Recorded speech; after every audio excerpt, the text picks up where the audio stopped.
side. You're watching WRBL News 3 this morning.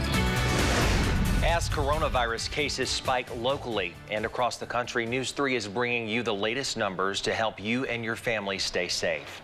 As it stands right now, Alabama reports 32,753 cases and 880 deaths. Georgia is reporting 71,095 cases and 2,745 deaths.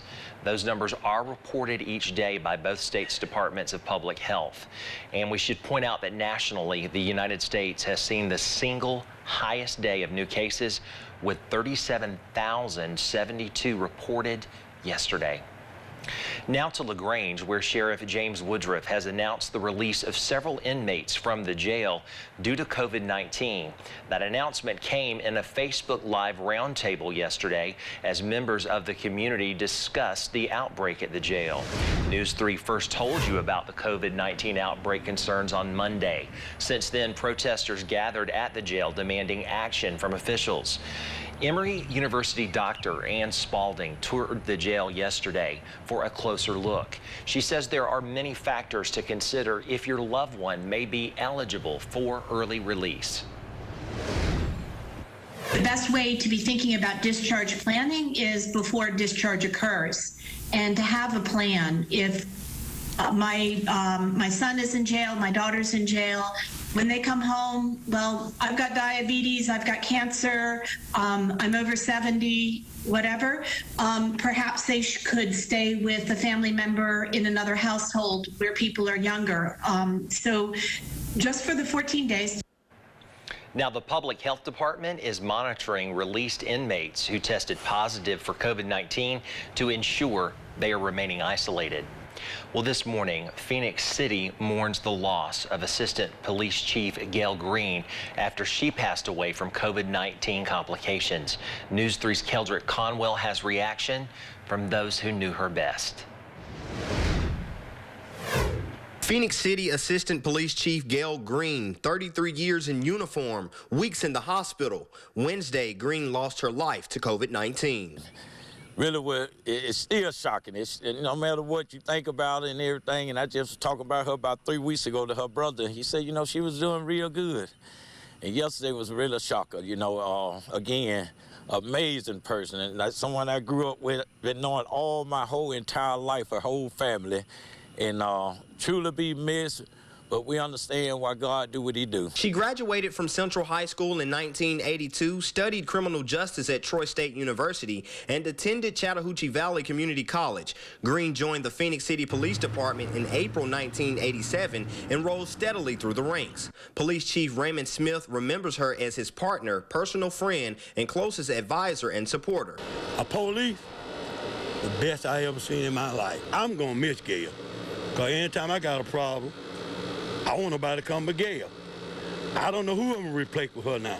I don't know. Green made an impact out of uniform, too. She served as a foster parent to special needs children and adults. Years ago, she served as a DARE instructor to Phoenix City 5th graders. They were her students, and when they grew up, they became her friends. Yeah, my sister was loved by everybody. She, as I always say, you know, there are no strangers. There's just friends that we haven't met yet. That's the way I look at life, and that's the way my sister lives her life. In Phoenix City, Alabama, Keldrick Conwell, WRBL News 3, on your side. And Assistant Police Chief Green leaves behind a husband and 2 adult children. 16 states, including the District of Columbia, have enacted some kind of mandatory mask regulations. And as cases in the state of Georgia continue to climb, other cities are considering similar rules. Muskogee County has seen a sharp increase of COVID-19 cases in the last 2 weeks. The county now has more than 1,400 cases of the coronavirus. So far, 40 people have died. Mayor Skip Henderson says, though, City Council is not planning to make the mask mandatory. He says it would be almost impossible to enforce. You know, the challenge is if we made it a law. I just don't like passing laws that we can't enforce. We got a number of those that are very difficult to enforce now, and I think to try to do that widespread across the community would be an enforcement nightmare. But I think we can get the same message across by hammering on the necessity for trying to make sure that we are wearing face coverings. Now, Henderson says the council will be more aggressive at urging people to use masks anytime they have to be within 6 feet of someone else. Now, to wear a mask or not, it's a decision that's divided Americans. But a new study suggests that face masks have helped reduce the number of new coronavirus cases. Mandy Gaither has more.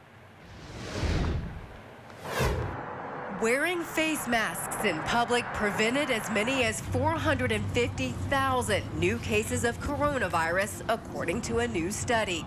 That study, published online in the journal Health Affairs, estimates between 230,000 and 450,000 cases of the virus were prevented in the states that enacted requirements for mask use between April 8th and May 15th. Researchers say wearing face masks in public reduced the daily number of coronavirus cases by as much as 2% in Washington, D.C. and the 15 states that mandated their use compared to the states that did not. The longer the mandates were in place, the higher the reduction in COVID-19 cases. Researchers also looked at 20 states that imposed employee-only mandates but not public mask use and did not find a significant impact on the spread of the coronavirus in those states. The study did have some limitations, including the inability to measure the actual use of face coverings in any community, and researchers were only able to measure confirmed cases of COVID-19 despite evidence that infection rates in some communities were higher. For today's Health Minute, I'm Mandy Gaither. Now, in April, the CDC issued new guidelines encouraging cloth face coverings in public places where social distancing measures are hard to maintain. We're so glad to have you with us on this Friday morning right here on WRBL News 3. The time is now 5:37 Eastern, 4:37 Central. And ahead, we'll introduce you to an incredible little girl and tell you why she got a call from Sir Elton John. Very impressive there. First, let's check in with Nicole for a look at today's weather. So out the door forecast, if you're going to be going for a walk or run, it's going to be mild this morning, also muggy, mostly cloudy skies with light winds. Got a chance for a stray shower later on this afternoon. Thank you, Nicole. And remember, when you're away from your television set, you don't have to miss WRBL News 3. You can watch us streaming live on WRBL.com and through the mobile news app.